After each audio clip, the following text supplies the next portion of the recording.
Hey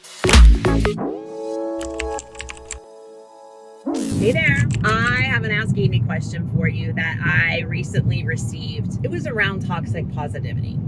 And the question was, if I'm a positive person and I try to keep a positive attitude and a positive energy, when does it become toxic positivity? And I want you to know, what a great question. Toxic positivity is a newfound cultural term. It's in society that people have just decided to label it themselves. And it's not really a psychological term, so to speak. But people use it when they feel you're not hearing them. Let's put it this way.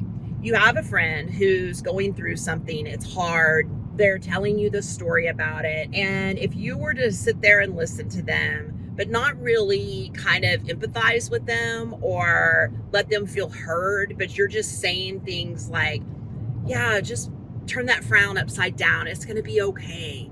Or, you know what, tomorrow's a new day. The sun will come up tomorrow, right? I think Annie ruined us for all of that.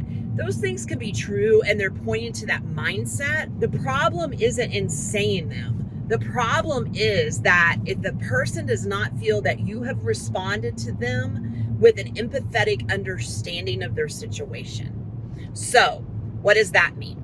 That means saying to them, I hear that you're really struggling in your relationship right now. And thank you for sharing. That's got to be hard.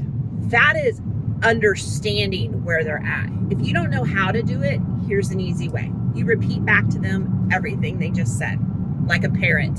Parrot repeats back everything you say, right? You just kind of say like, man, I heard you say that when your husband comes in and just sits on the couch and doesn't even acknowledge you and sits on his phone or watches the sports and you're right next to him and you feel alone, that's hard and scary. And wow, you don't even know what to do with that, right? That is having an empathetic response. Because your friend just sat there and told you, man, when my husband comes home, he just sits on the couch and I sit next to him and do whatever, but I feel like I'm alone even sitting next to him. So all I did was repeat back what they said. Now your friend feels heard and understood. You never have to agree. Hearing and agreeing are two different things, but you don't have to agree with them. You just have to empathize.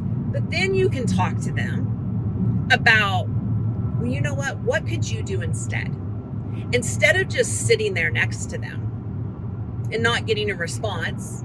And I know it sounds like you've tried A, B, and C, right? Whatever they've said, you're saying it. But what if you just got off the couch and started doing something for you? What is it you would want to do, right? What do you want to do for you? Because when you could get somebody turned around and focused inward on what they can control, she can't control her spouse. And I've seen this both ways, husband and wife. Like I've seen the wife sit there on her phone and the husband get upset. So don't think that's always one way. But like when they start focusing on what they can control, it becomes different. And yes, the problem's still there for right now, but all the things that they've tried aren't working. So we have to get them in a mindset of finding joy for themselves. And then we come back and hit the marriage with a boundary and a conversation. But we got to do it in the right way. So I hope that helps you today. You got any more Ask Amy questions?